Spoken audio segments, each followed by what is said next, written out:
and welcome to the No Taboo Woo Show. I'm Sandra Logan. And I'm Gail Chisholm. If you enjoy being a fly on the wall of deep and meaningful conversations between pals on all things spirituality, healing and personal empowerment, then you have landed in the right podcast. Enjoy today's episode. Hello. Gail's just been eating sweeties. What have you been eating? Midget gems, or mini gems, sorry. They're fake one. They're just own brand. You like a cherry sweetie, like a jelly sweetie, eh? I do. I have a small addiction to squashes. But Are they the wee blue one, white and pink ones? Drumstick thing flavour, yeah. But I bought a packet recently, so I could snaffle a packet very quickly. But I bought ones that are cherry Coke flavour because I do like a cherry Coke, but they're really sharp. Oh, okay. I feel like you can only have like a couple, so it's probably good for my intake, but I'm not be buying them again. I love a sweetie. I love Twizzlers, not the turkey Twizzlers, the Twizzlers that are like red licorice, the American sweet. When I was in the States, when I was by myself in California, they were a regular thing in my shopping basket. And it was funny that holiday because I was cat sitting for about 10 days of it. So I was in, and it was right over Christmas, so it was a bit quieter, but I would regularly, I actually started rewatching Friends when I went over there. Because like the American, I couldn't get our TV to work properly, and the amount of adverts just really annoyed me. So I started watching Friends on Netflix, and I'd forgotten how good that program was. Like it's funny even now, even when you've seen all the episodes. So yeah, Friends and Twizzlers. Yeah, it's giving me flashbacks to when I was in Laos. There was this when I was traveling.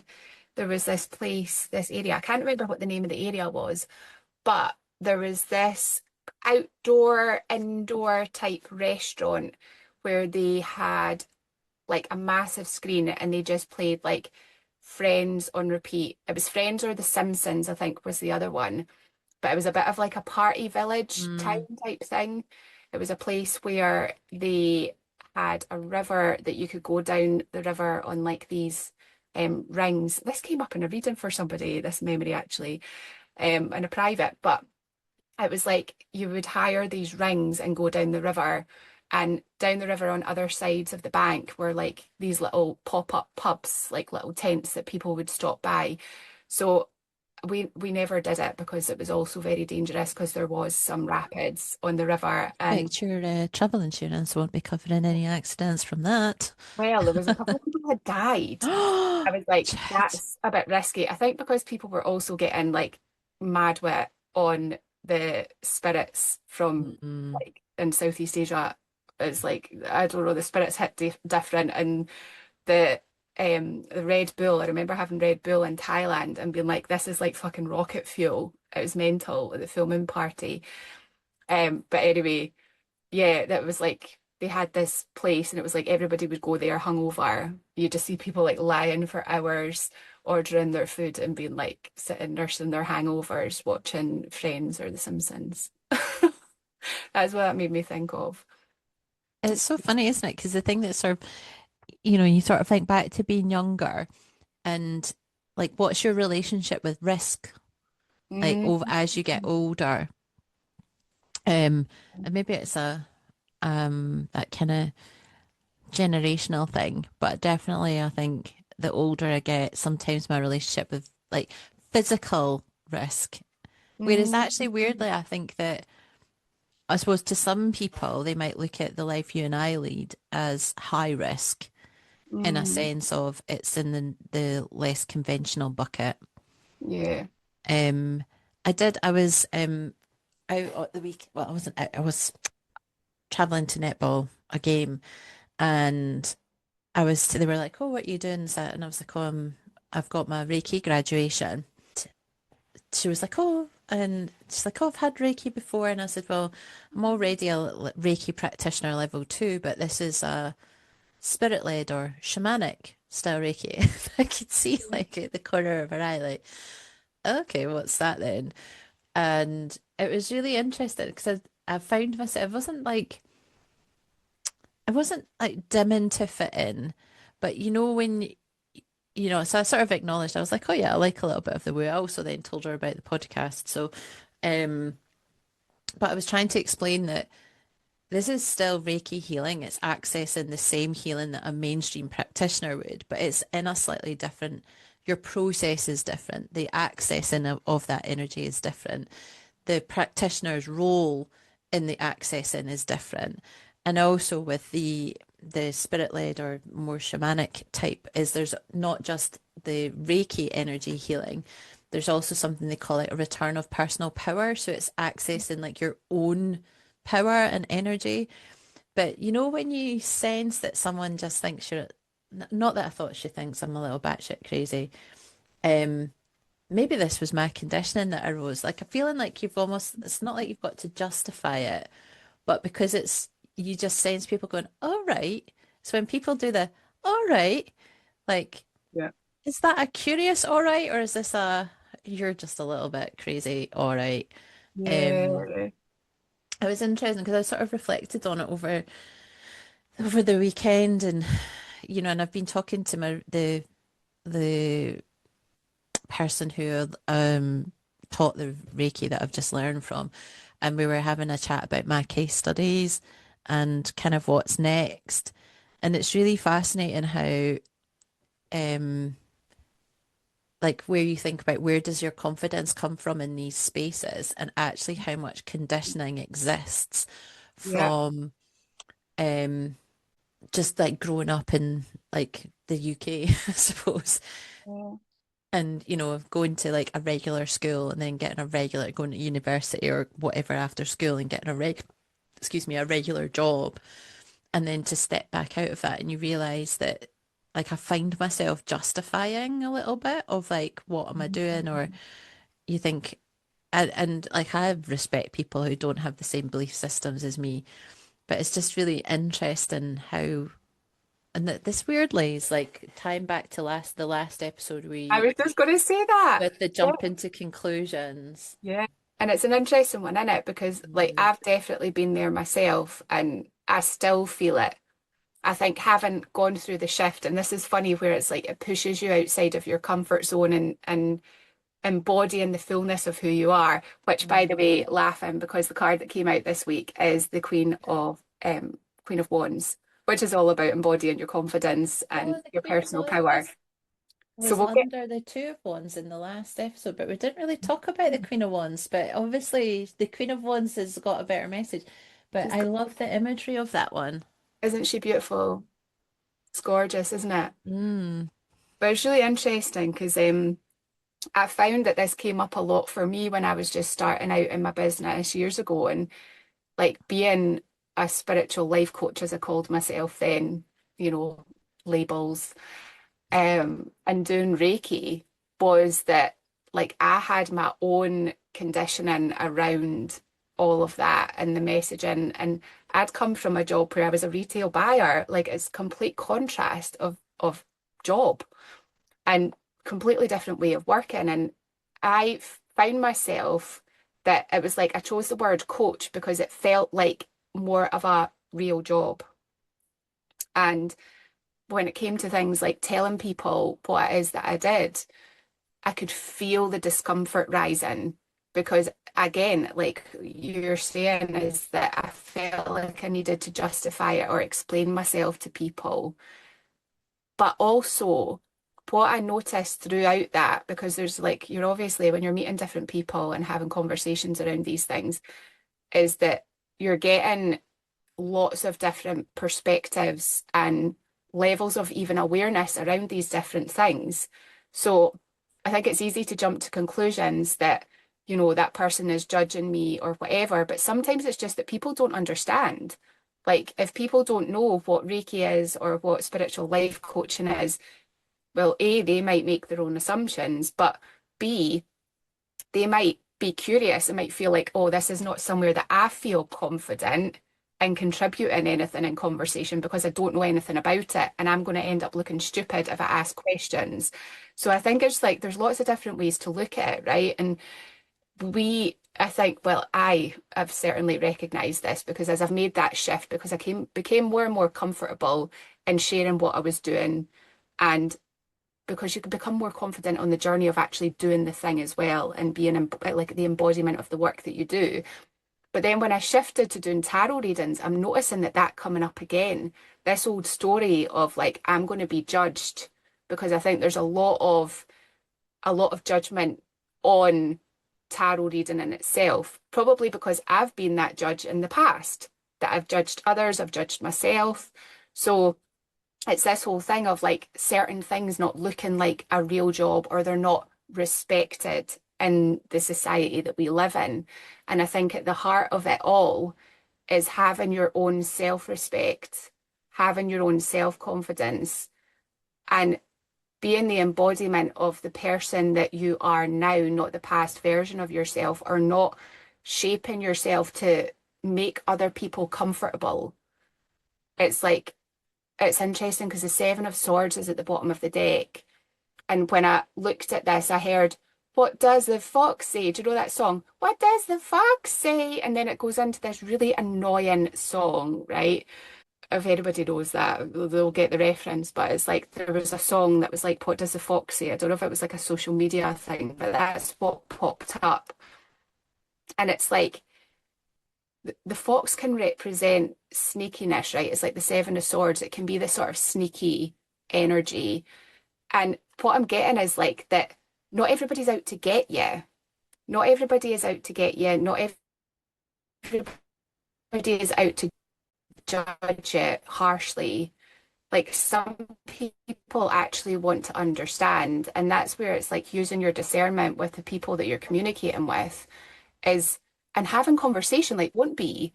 Some people will be like, do you know what? This is not my bag. So I'm out, which is fine. But it's like, don't let the voices of other people or even like making up the stories in your own head of what people are going to think or how people are going to perceive you.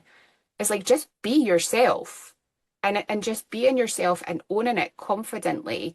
That in itself is enough because it's like the Seven of Swords can really sneak in and it can it can really get into your head. It can fuck with your head and it can make you believe things about yourself that are not true. I feel like this is getting really passionate here. But maybe there's somebody that really needs to hear this message. Probably I'm one of them. But it's not letting those voices get in your head and not letting them impact your ability to shine. I mean, look at this goddess shining. It's such a beautiful energy and it's divine. It's like she's completely connected. She's got this line, I don't know if you can see that in the video, but a line in the connection Mm. from her third eye up to the universe. It's like being tapped in, being tapped in. And not everybody is at that point. Not everybody is tapped in. And it's not in a I don't say that to judge anybody because nobody's better than the other. But I think this is the thing, it's not a competition. We're all here to shine. We're all here to shine our light. And the more that you step into your own authenticity and embracing what it is, I do feel like, interestingly, I feel like the message for somebody today is around work. So this could be around work, but as always, take it how it resonates. But it's the embodiment of this energy because the Queen of Wands knows who she is and her worth is not impacted by other people's perception of her. I'm really getting a thing about the mind space. And if you can see here, the fox at the top. So there's foxes on these cards and there's like a mirror in for anybody that's not on video here. The fox at the top is looking almost like with curiosity. And then on the bottom, it's sort of looking as though it's going to attack. Don't know if I turn it upside down that you can see that more clearly, that it looks almost sort of like aggressive on the other side. And what I'm getting here is like, after that whole conversation, it's like some people are curious. Some people just want to understand something. Not everybody is out to get you. And it's like, it's almost like I'm getting with this as well, that there's like as you continue on this path of like embodying your passionate divine feminine energy, this confident energy, as you move forward, it's like this crossing the bridge into a different world. But it's almost like I'm getting it's not even really about other people, it's about self-perception, because it's like as you're moving on this journey into this new way of being, like, and stepping into more and more fully into the embodiment of that, it's like you're moving past all of these energies and all of these voices that once would have stopped you. And it's like, don't allow the voices to stop you before you even cross the fucking bridge. Like, don't allow them to stop you. Keep moving forward. Keep moving through. Because it's like there's too much mental noise, there's too much mental conflict, and that will sabotage you. It will sabotage you and it will knock your confidence. And you probably will feel it in your solar plexus, the home of your personal power, which is sort of above your belly button, about 3 fingers. And you can feel that shit. Six of Swords underneath the Seven of Swords. Interesting, because again, it's like that being divinely guided, moving forward on your mission, whatever that mission is for you. And I'm getting with this Six of Swords, I'm really drawn to the fact that she's got this black cloak on. Protect yourself from the negativity. It's like whether that's using like crystals, protection crystals, black crystals, like setting an intention for negative energies will not impact me today. I choose to listen to the voice of love over the voice of fear, whatever it is for you, whatever resonates. But it's like this sort of cleansing energy, cleansing that voice in the mind and seeing the truth of it, seeing the truth of who you are and the process of it all. Mmm, interesting message. What comes up for you, Gail, with those? Anything you want to add? I went off there. That's right. I was just listening to you speak. It was quite funny actually because I was doing something yesterday. So I've started posting on LinkedIn a bit on the work that I'm doing and more through like that kind of corporate lens and stepping away from the corporate into something that like I want to do now. And somebody I used to work with has she has a Substack now. Um, and she has a bit of a multi-passionate career as well. I'm just going to see if I can name check her. Um, um, anyway, she'd commented on one of my posts and she was like, "Oh, I've got this Substack. Let me get her message up. Oh, and it's called The Second Half, and basically it's people that she's met in her career who have maybe stepped away from doing one thing or are now doing something else, or Oh, and yeah. so a bit of kind of really what we've been chatting about. But when we were talking, there's something popped up around. So I'd filled out the questions yesterday that she'd asked for so she can write her article. And there was a bit around, so this kind of like, why have you made the change? What came up for you? There is practical things like how long did it take? Because obviously, like the whole premise is that if people are interested in pivoting or making a change, so it's practical as well. Yeah. Um, and there was something that I wrote that I was like, fucking hell, that was quite wise. Because there was a question on what were you most frightened of? And I've written, I says, my first instinct to answer this question was money, that it wouldn't flow or that I'd have to go back to a job. I actually was going to write jobby job, but obviously, if you don't know Tiff Carter, then that's a total irrelevant statement to make, but a job. And then I says, but really, what's under that is a fear of failing and what people would think. So this sort of is tying in with the cards. Oh, I used to think that the opposite of success was failure, but now I know that failing or things not working out as planned is success because you're actually doing the thing and learning. I was like, do you know what? I've got goosebumps now. Do mic you know what drop. you're just like, where did that come High from? five. That Oh, was good. but it was funny because the other bit that came up in relation to the cards was there's a few quick fire questions, and one of them is like, what 3 tips would you give to someone who's thinking about changing career? And if you can't think of tips, think of words of comfort. But the first one, I was like, start with the why. Sinek was right. So this will help you get clear on your purpose and your values and why you're wanting to solve the problem that you are. Mm. And the second one was get a coach or a mentor, someone you can talk things through with, because it can be a lonely journey and they can help you accelerate to your new career and be your cheerleader if things get sticky or your mind gets the better of you. And the third one, which is really related to the cards, was do the inner work or the personal development to minimize or stop the mind monkeys or inner critic. When you do this sort of work and have the tools you can rely on, you can be confident in your decision making and it will reduce your stress levels. Um, and that's, I think, where like what when you're talking about the cards, they are, it's like sometimes it's an inside job. And like, even if I think when I was sitting in the car with, telling Amy about, my Reiki and how, because she's obviously had mainstream Reiki, so she understands what it might feel like. And I just thought, I'm not going to shy away with it. And when she went, oh, right. And you could see she just looked a little puzzled. So I just explained, like, it's not actually the million miles away from what you already know. And Mm. because that's the thing is like sometimes it's about how do you put it into words or something that is relatable. But I could have quite easily have just not even bothered. I could have like, and in fact, even if I'd maybe me a few years ago might not have even said I was having I was doing this Reiki training or the graduate because I think mainstream Reiki or classic Reiki, how we met, um, like as more and more people have experienced it. So, and Yeah. have experienced the positive aspect of it. And it's more relatable. But when you Mm. start adding words around it or you do something that's a little bit different, it's like it's the next phase of like you're going down the quote unquote woo-woo route a little bit further. But I just then had a joke. I was like, oh yeah, I love all things woo-woo. I was like, I read tarot. My house is covered in crystals, and but what's interesting, and I wished somebody actually then said something in the car, but where I was actually going to go with this is because her and I have had chats around how we show up in our coaching. Hmm. And she said to me, she's like, Gail, you always just seem really calm, very considered, and like, it's clear what you're looking for out of the players.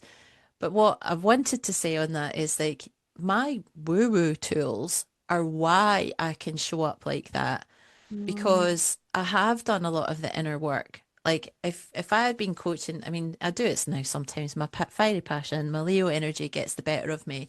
And, and sometimes you're like, "Rah," or like my face will be like, what the fuck are you doing? And Mm. then, and people can see that and they read off you.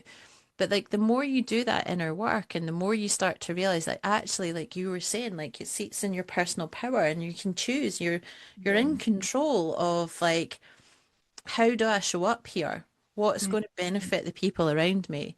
Me going wah and having a hairy canary or actually taking that deep breath, leaning on some of my tools, listening to like my inner mentor, not my inner critic and being like, okay, this is what we're doing Yeah. and and how these woo-woo tools actually can help you in like corporate land or like the roles we used to work in. Um, Yeah. and you think actually that's the thing is like you don't have to suddenly step from a corporate career. That might be your total sole purpose is to go and be, I don't know, working like the best retail buyer because you just love it.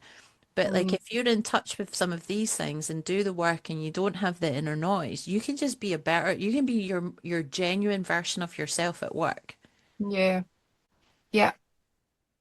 And that's the thing with going back to what you said about the tools and things like that is I personally underestimated how much of the work that I do, work, quote unquote work, right, is inner.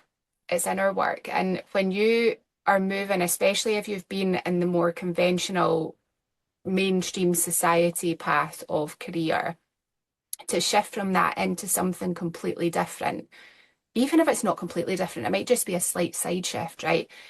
It is going to bring up so much of your shit and it's going to challenge your beliefs and it's going to encourage you to be a different version of yourself to what you've been in the past. And that can bring up so much for us, like limiting beliefs from childhood. It can bring up so many feelings that we've not faced, we've not dealt with from the past. It can bring up beliefs about what's possible for us and who we are and our own value. And like ultimately it's about taking like a deep inner look at yourself and getting to know yourself on a different level now. And that is still doing the work, right? And I think this is the thing in our society is like we've put so much emphasis on the external, on the productive, on what other people see. But I'm not where I am now without all of the inner work. And that has contributed to me being able to show up and even have these conversations on a podcast. Because Sandra 10 years ago would not have done this. She would have been, no, she was not in a place to speak her truth publicly. She was not in a space to share herself or share the gifts that she had. She didn't know half the gifts that she had already. But it was like, it was the inner work. It's getting to know yourself really fucking well and meeting your Mm. shadows, meeting the darker parts of yourself, meeting the parts of yourself that you've rejected, that have just been crying out for acceptance, because none of us are fucking perfect. And nobody is expecting you to be perfect in this. It's okay to make mistakes. It's okay to be learning on the job. It's okay to take the odd misstep. But it's like it's giving yourself the opportunity to do it and to move forward and to actually value the inner work that you're doing too, the inner work that's got you to where you are and the continuous effort that it's going to take, because it takes maintenance. Yeah. But it's like, we don't get to show up in an energy always without having done that inner work, of having that Yeah. confidence, of shining bright And you without might be having, surprised what, like I used to in one of my last like permanent jobs, and I had a team of people, and especially it was actually really going through during COVID actually, and we actually had quite a lot of just check-ins for just to talk to someone other than the people that lived in the same house as you, or if you didn't live with anyone, to just be there. But yeah. like that's where I probably, because you get to know people on a personal level then, not just on the work context. But like Mm, I would pull truth bombs, I would pull some oracle cards, I would talk about whatever I yeah, was learning. Like when I went and did my death doula training, actually while I had a week off work, I actually did it whilst I was still at that same company.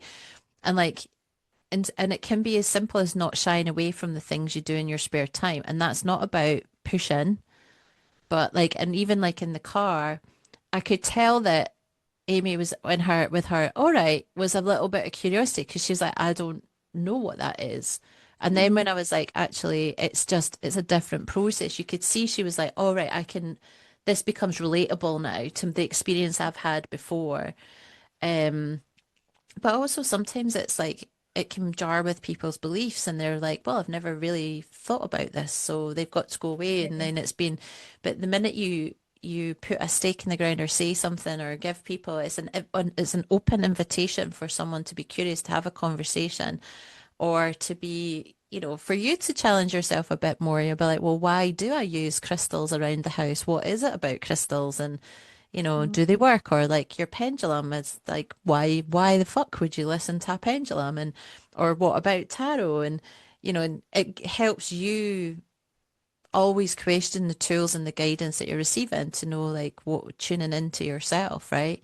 yeah, Um, and it can be with so many different things. And I think sometimes, like, we've talked, I mean, obviously, because this podcast is all about the No Taboo Woo Woo show, like how like in some people's mind, even just doing some personal development where, you journal on something or you have an affirmation, like gentle woo woo, if you like. But like people would still call that woo woo. Like why would you even journal on that? Why would you ponder that question about yourself? Or why would you even go like look at the dark side of yourself or the things that you're not proud of? Because mm, actually, if you don't forgive yourself for them, they'll just hang around. That's not yeah, woo-woo in my book. That's just like stepping into your own power. hmm, yeah, yeah, fucking right. And it's like, it's different for everybody, isn't it? And I think it's Mm. honoring your own experience through it all And like your experience doesn't need to look like anybody else's.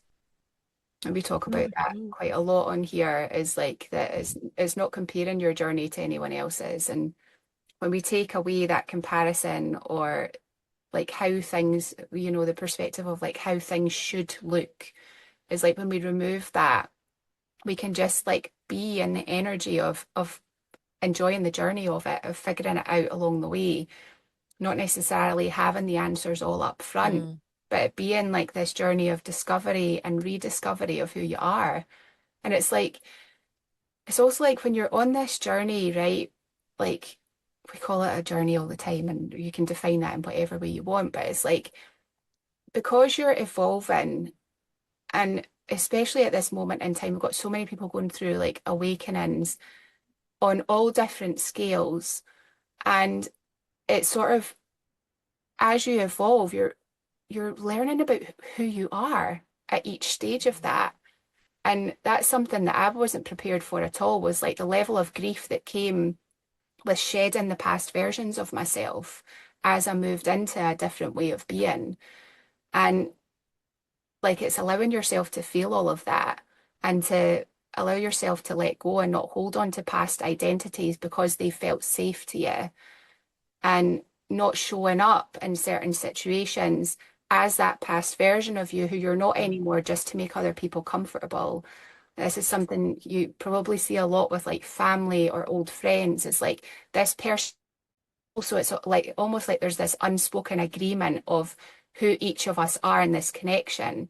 But then when you've evolved so much and you've grown so much, to be able to try and fit yourself into that old version, it's like it's almost like this gripping onto an old part of yourself that is just asking to be released so that you can fully be who you are in the world, wherever you go and whoever you're speaking with. And I think that these situations when we are, faced with an uncomfortable conversation, and uncomfortable can just be in this new embodied version of self that is like, yeah, I'm a tarot reader.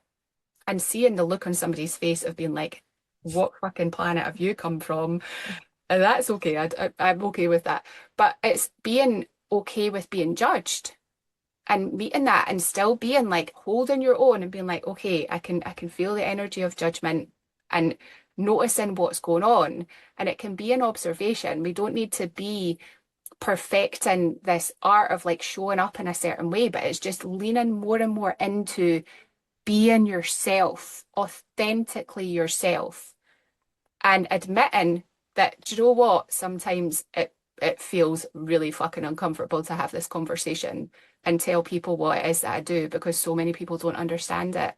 And being vulnerable in that moment, and opening up an opportunity, and this is not going to be in every situation, right? But opening up the opportunity for somebody to give compassion, to show up and in a way that is curious and see the humanity in you without you having a guard up of like, I need to protect myself. I need to show up in a certain way to be safe here. And I think that's like, that's another message with this Seven of Swords, is like noticing in the situations that you do feel unsafe, and holding yourself through that, and regulating your nervous system and coming back to your personal power. Because I think this is the thing, right? With the Queen of Wands, I can say, like, embody your own personal power. But, like, see in a moment where you're having a conversation with someone and they are triggering the absolute fuck out of you, bringing up old beliefs, bringing up scarcity and fear and all sorts of judgments. In those moments, it is a challenge to embody this. But it's like, this is where the tools come in, right? It's like you have the tools to help to regulate yourself in those moments and to come back to being yourself, and not having to engage with everybody who is not on the same wavelength as you. It popped into my head, you're not here to convince anybody. You're not here to convince anybody about the path that you're on. You just get to be on your path, and you will also trigger other people through being on this different path, and other people will trigger you. And it's like these triggers are an invitation to go inwards and do the work to find out what is the pain point that is being touched by this situation, and how can I move through that? How can I meet that with more love for self, more love for other? to be your shining bright light. There we go. Word. I just wanted to add on to that, like you can, we're multidimensional, so you can be like, I mean, obviously I haven't contracted back in finance for a wee while, over a year now, but it's like you can be two things at once or multiple things at once, and you can be on a quote unquote spiritual pathway. You can be a tarot reader and a compliance manager, or a doctor and a Reiki practitioner. Like you can, it doesn't, I think that's and weirdly, actually, if you think about what would make the world a better place is to allow people to be all of the things in all of the settings so that you don't Yeah. feel that you have to pick one or the other, and it's, because that might be your passion. You might be like, I am an accountant and and then but I also love going to women's circles and dancing under the moonlight and writing, doing stuff in my journal, but that doesn't mean I'm a shit accountant. I could be, it's like actually it probably makes me better. And And also, so you can be an accountant for businesses that you yeah, wholeheartedly believe in. And I think this is the thing, isn't it? As we like are going through this shift on the planet, is like whatever kind of work or service that you're doing in the world is really about aligning with your values. So, like, whatever the actual service that you're providing mm, is it aligning with what you truly believe in and what you value in life? Because anything in contrast to that will always have a bit of discomfort underlying yeah. it because it's something not quite in alignment. And it's like, I suppose it's looking at, well, how can I do this thing that you might be like really good at and that you really enjoy is like, well, how can I tweak that to do that role? Maybe it's in a different company, or maybe it's working for myself and doing But you can um be the change from contracting work within, or and I mean, you can be the change from within. I mean, ultimately, like, I mean, they're probably there may reach a point where the values misalignment is too great. yeah, Um, but if you think about a shift into like the Aquarian age, we can't all just shift. Like, I mean, there's an element of reality check in here, isn't there? That we do live in a world where, there's some batshit crazy stuff going on just now, which is not in the woo-woo space randomly, is in the kind of the normal, quote unquote, normal world. And so you sort of think actually the more you can have people who are the change from within, the more balance is going to be restored because there's voice, let's call it sort of voice of reason, I suppose. Um, but I mean, I would say that sometimes that probably can feel like quite hard, and being that voice and being able but to feel that you can be all of those things. But I mean, it doesn't have to be like, as I say, sit and pulling oracle cards in your team meeting. It could be as simple as like how you show up as a leader and the authenticity that you bring into that leadership role, and you create an environment which allows your whole team to show up exactly how they are and not the mm, multifaceted person that they are, and I think that's, we sort of bandish around the word authenticity, don't we? But actually that in itself, just letting people be themselves in your team in whatever sector you work in, is actually helping be the change mm, from within. And, ultimately, we think about the generations coming through, and obviously at the moment, big companies are ran by people who are like boomers or older Gen X's or Gen X's, but then actually you start to think of like what is the influence of the generations that are coming up through the ranks now. But I don't know, it's yeah, a tricky one, isn't it? But I think that, being able to be yourself and wherever that is for you, your job, your life, your relationships, your friendships, ultimately that's your Queen of Wands energy, isn't it, really? yeah, And the minute that you're dimming that light to fit in, that's when maybe there's an opportunity for you to reflect on, am I in the right place? yeah. I feel like this is one of those episodes that if you've made it till the end, you're going to have a lot of self-reflecting going on right now.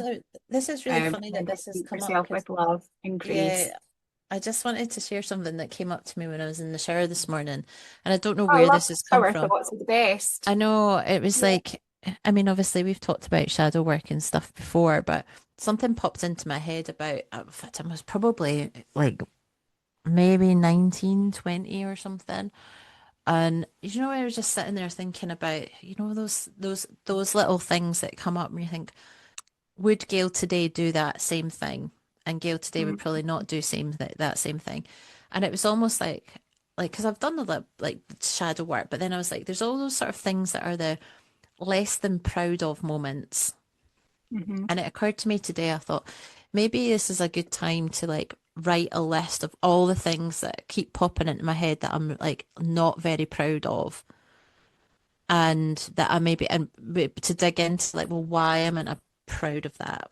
Like, I mean, ultimately, I do also believe that I am who I am today because I'm a product of all the decisions and the things that I've done, and I'm exactly where I need to be, right? But it does make me sort of think about, you know, it's more the thought that was in my head this morning is whether have legacy energy still attached because I've still say in my head, I wasn't really proud of how I did what I did there, or I was really drunk and I did that," and and almost like a way of forgiveness in that way of, Yeah. because I don't regret anything in my life, but there's things where they're in the bucket of I'm probably not as proud of those things. And I thought maybe it would be helpful to write out that list and then just dig into some of them, whether there's a theme, and then also just to be like, well, to forgive myself for those, and then also say, well, what was the lesson? So to just sort of explore around it. It was funny how that came up to me today in the shower, and we are having this conversation about that kind of Queen Mm. of Wands, because I do sometimes worry whether it's almost like a readjustment too far the other way. When you've got these things where you're like, well, I wasn't so proud of that, and then you sort of almost like have adjusted too far. So it's like maybe to that recalibrate back into the middle, is there needs to be a light shone on the thing that I wasn't so proud of a little Like bit. almost like an overcompensating type thing. That's the word. You know what's really interesting? You're talking about that because you reminded me of an exercise that I did. I was still living in the flat at the time, so this must be at least 3 or 4 years ago. But I remember doing an exercise that I was in a similar position where I was noticing a lot of the same old things coming up that I was feeling energies of guilt or shame around. And they didn't necessarily have to be big things. Some of them were big things, that it was like stuff that I'd done deep inner work on that was still resurfacing. And I remember doing this practice of sitting down and writing. It was like a brain dump that I wrote down everything that I felt guilty or I felt shameful or fearful about. I like wrote it down based on like the past experiences that I'd had. And I sat with it and like similar to what you're saying, like I did reflect on like what did I take from that. But it wasn't like a deep having to look deeply into everything. It was more of like a reflection. I saw it as like a sort of reflection point of looking at these things. And as I went through each one, I can't remember specifically what I wrote, but it was like, even though blah, I still accept and love myself. I forgive myself for. And it was like going through and it was like acknowledging that I forgive myself for Mm. this.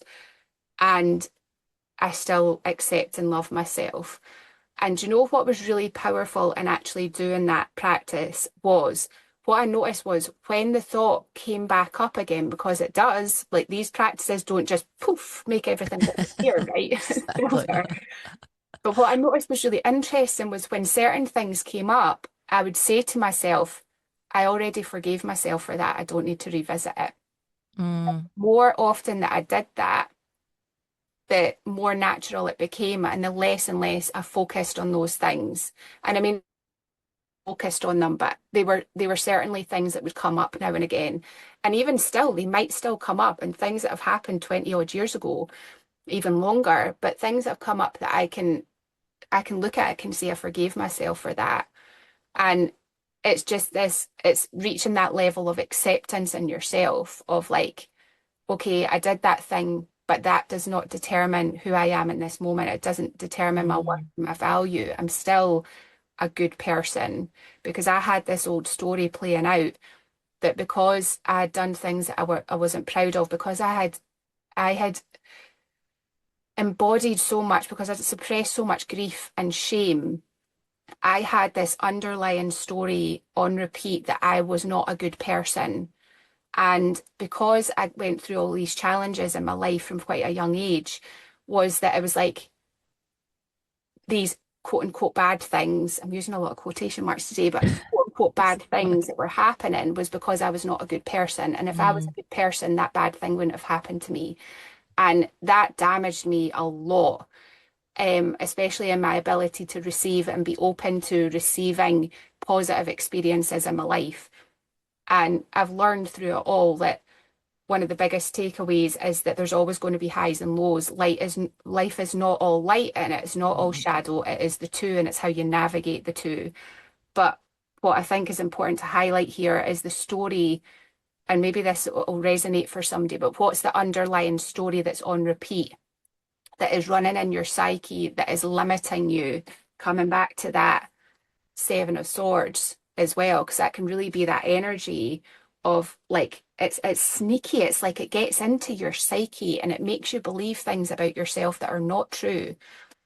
And so sort of taking a bit of a look and understanding these things about yourself, and it helps you meet yourself on a deeper level and know and understand and actually love yourself, because it's not your fault.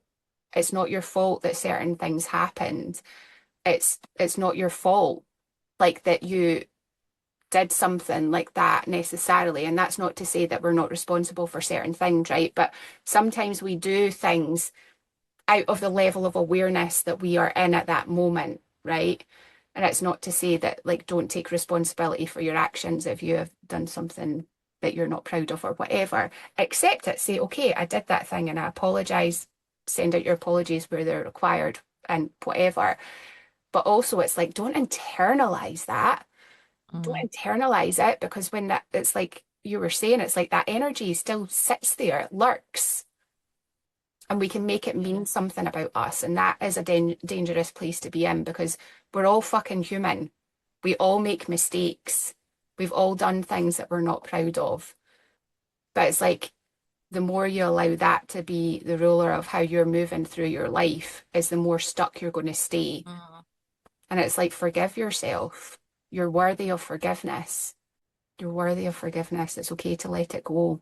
mm. So yeah, I went off on a bit of a tangent there, but that practice, it's really interesting you brought that up, because I forgot I did that. And I found it really helpful. I think it's one of those things that you can always go back and not go back, but you can always redo, because it's like, we're still moving through life, and there's still things that we like Mm. might do or we might say that we're like, oh fuck, do you know what? If I could go back, I might handle that differently. Yeah, I think it's interesting. One of the things that's come up a lot is, I suppose some of the things are under the theme of external validation instead of internal Okay. validation. Mm, And it's funny because see since doing like my human design accreditation and learning more about myself on that energetic level, it's not a permission slip, that's the wrong word, but I understand why I chose certain things or why I did certain things or what I was looking for certain things mm, rather than and so it's not like you say, it's not making an excuse for how I was, but sometimes when we have an explainer and when you come at things where you're like, well, actually now I know I have more information, so actually I have more data to make a different decision as well. But it also helps understand why, right, okay, that probably feels why that situation or that felt a bit icky or a bit sticky for me or trying to navigate because I didn't understand that as a projector I'm pushing mm, or and some of it's also around or like when you start to realize where like your fears are sitting or what's the same stuff come up on repeat or like where you're like okay, this is disempowerment and there's yeah. conditioning, so where's all the conditioning come from, what were the stupid messages that I was receiving, Mm, um yeah. and I think how conditioning can keep us, you know, I suppose it's from, I think we talked a little bit on this in the last episode, isn't it? But it was just a really interesting shower thought this morning. And I thought, when you feel like your path of self-discovery or living a life that's in alignment with who you are, it's like it's like a peeling an onion. We've talked about that before, haven't we? Where, Mhm. it's like you're peeling back layers, and a sense of healing isn't just a one and done. And so why on some level there's been a forgiveness on the choices that I've made, but obviously this has popped into my head again where it's like, hmm, and I think it's because it's a theme of external versus internal. And like, Mm, why did I do that? Not mhm, necessarily what did I do, but like, why did I do that? mhm. Maybe it was prompted. I had a really odd comment to, um, I'm going to share this. This is probably a bit TMI, but Bob doesn't listen. This will be the episode. Um, but like, so I don't know whether maybe this is a gender thing. And so when I say internal, external, there's also this is where about image, style, external representation of oneself, the hair that you have, the makeup, the why are you doing stuff? And when you've curated an outfit that is for others versus yourself, or when you're wearing something that doesn't feel in alignment to who you are because you're doing it to seek something else. But I had this, and maybe this is what triggered this whole thought process in the shower was yesterday. Like, so I complimented Bob on being very comfortable with his body. Mhm. Like, and I don't know if it's a gender thing, because I definitely think men are quite happy to just wander about. And he just is, I said to him because he was just out the shower wandering around. Obviously the curtains were closed, nobody else could see. It was just him and I in the house. But I did say to him, I said, I really admire how comfortable you are with your body. And it Mm, made me realize I'm paying him a compliment because that is not how I show up. And then this is where it's like, and it was very specific on like just his comfort with his self, his physical body. He's not out the shower thinking, oh, I don't have a bra on, my boobs are around my, oh, it's like 'cause he doesn't have boobs, but like, and I was like, is this a gender thing? But I think there's definitely something, I don't think it's necessarily gender. And we had a bit of a chat about, and he was like, oh, I feel like I'm quite lucky about my body with my work and stuff like that. But it made me realize as well that there is a body consciousness there, and mhm. he likes his body. Okay. So it was just really interesting. We had this sort of little chat yesterday about it, and just I observed how at peace he was with his body because he Yeah. wasn't hiding. In fact, he never really hid. Like, he's just like wandering around, da da da, quite the thing, I'll doesn't give a hang shit. out. And I imagine, like, like if there was, like, he doesn't seem to suffer from comparison either. Because Mm, and so maybe that's where it was like my subconscious brain has gone overnight and percolated into my shower thought this morning around things that maybe I'm less proud of have been, or where I might have chosen differently. There's definitely been it's a seeking external validation, and to yeah. realize that that confidence that Bob has is an inside job. Yeah. And it's like, what's that mirroring to you? And what are the parts of yourself that you're not accepting and you're not loving, or you feel like you need to hide, you feel like you need Yeah. to cover up. Do you know what I mean? And why is that? But what's also interesting on that though is how time, like if I think back to, and this is where then you start to go around, how did you show up in your younger self? And Mm, actually, was there a confidence about my body, or was this an external validity? And so this is where like my brain was going a little bit on some of it, where you're like, that confidence and then like age and things. But I don't know, it just really, it just made me think there's something there. And I was like, I think this is where I'm going to spend a little bit of time on, I think. And I was like, maybe I could start with writing this list because it might be the key to yeah. looking at the next bit. And as you say, it's like you sort of, you know, forgive yourself. And then Mhm. some of it, I think, is just conforming to cultural messaging of, well, you're not 20 anymore. Who said, who are you to wear like a short skirt? Or in fact, in the car on Saturday, we were talking about, or it's where we start to judge others and what they're wearing and how they're showing up.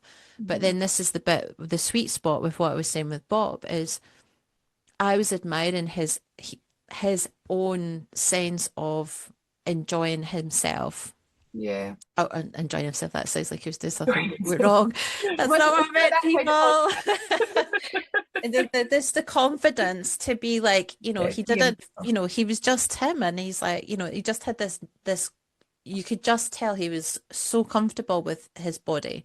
Mm, And then this is the bit where you start to look and say, well, is that person which we're sitting, are they comfortable with their own body, or is there an energy that they're giving off that is this is for somebody else or for the other?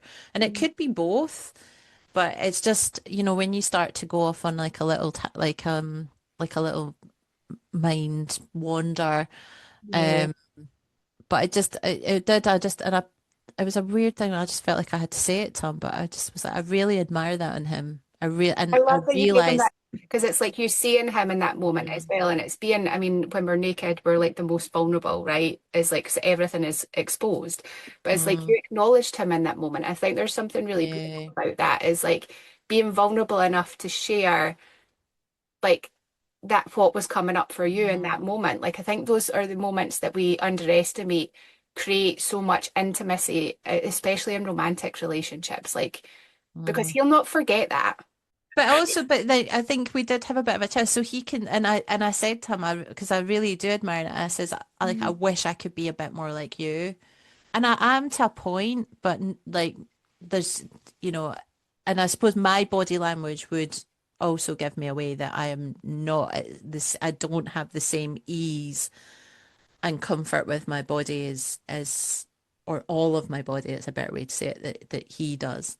This is Um, reminding me that you're about what the one wish that you had of your 13 wishes was about I self-love. know And I I've, feel like this is maybe a time that it's like to maybe learn what that looks like for you, like and practice taking steps to be that energy yourself, yeah, that Queen of Wands energy. yeah, and I think it's interesting that you t so like I mean I don't think I'm going to cure my body issues overnight of when I stand naked and look in the mirror. I mean, don't get me wrong, like that's not going to happen overnight, but I definitely have felt, and this is part of like the 13 wishes, and this is a reminder to everybody, like you can evolve, like your external image might not be in alignment with who you are anymore, and you can evolve it. It doesn't have to, it's not a fixed thing. It Yeah. is a creative expression. And it's really interesting because like I've had a lot, I actually had a dream last night that I cut my own hair. Oh, I know. what kind of hairstyle um did you go for? Did you do one of the fringes that I cut off my neighbour's kid when I was like 4 that was like up to here? a micro fringe. No, but there's a fringe there. It's really interesting because I did have a haircut with some, like, because I've moved, so finding a hairdresser is always a little tricky. And I realized that I probably could have pushed it a bit more with her. I did leave the door open for her to give me something more dramatic than just like do you know, it's bad. I feel like I've dropped into the bracket of generic, and that is something that I do not want to be, is generic or Mhm. unremarkable.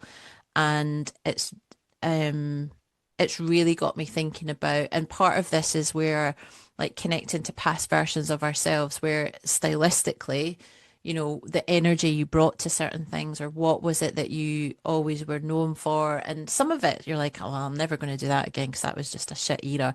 But there's certain things where I'm like, hair was something that was a big thing for me. And I realized that after it all coming back post chemo, I think we started this episode about risk taking, didn't we? Or was that the last episode? My willingness to take risk with my hair has dialed back a little. And I think it's because when I lost it all, is like there's a bit of trauma there. So then you're like, oh, let's Mhm. just have it all. So I feel like I'm getting called that it's going to go a bit shorter, I think. And then even just like, like the clothes that you have, or like I used to wear a lot of accessories. And then some of this goes, well, why don't I do that anymore? And then you're like, well, 9 times out of 10, I'm just in my house. Mhm. Nobody sees me. And then you're like, well, who am I doing this for? Is it for them? Is it for me? Was it for both? And now that one of those things isn't there anymore, so that it reduces the enjoyment. I'm also a Leo, so obviously play to the crowd. So there's a bit like, and this is where you're like, somebody's probably going to be listening to this and like, Gail, just go and get a fucking job, because the amount of shit that goes through your brain because you're by Ah, yourself is just too much. you know Uh, what I love though, right? I have to say, I fucking love because you're like ahead of the curve of the energy of this week because oh, on the 17th we have got a new moon in Aries and it's meeting Chiron, which is the wounded oh, healer. And okay. this especially like Aries rules the first house of self. It's our self-expression, our identity, it's how we show up in the world. So it's like themes around that might be coming up collectively. Mm, And meeting with Chiron there, like it's really is about a deep internal look to get to like what is the root cause of this issue that I have with myself, with how I'm showing up in the world, with my ability to embody my authenticity. mm, It's like it's gonna and like there's a big invitation with this energy to do a deep dive. mm, It's like it's the kind of new moon that is like a more of an inwards one than let's like go out and get them kind of new moon. But it's also with the new moon energy is about intention setting as well. So this would be a really great time for like setting intentions for like a relationship with yourself of like how you're going to show oh, up, of like, I'm seeing it almost like setting a contract with yourself for how you're going to show up in the world and being yourself, being more of yourself and leaning more into love, but not being afraid to look at the wounds because Chiron really invites us to look at the root cause. This is not about the surface level of like let's use your example of like I don't feel comfortable in my body. It's not like the surface of that. It's mm, looking at the deeper reason of why is that there. yeah. Get into the root cause of it. And it is an uncomfortable energy, like because Chiron's asking for us to look at the darkness. It's not a time Mm, to shy away from it. It's because the energy is really supportive of like deep healing as well. So when we are working with these mm, energies and like taking the time to reflect and look at things from different perspective, it allows us to do that healing work, to lean on the tools that we need to lean on and know ourselves on a deeper level and maybe let some things go that have been keeping us feeling stuck in whatever way that is. And it helps us to then move forward on the other side of it. It's almost like this energy this week, because there's a whole lot going on in Aries over the next couple of weeks, but especially this week is like it's almost like a sort of turning inwards before the outward push. It's like this is a sort of another, it's like a time out almost.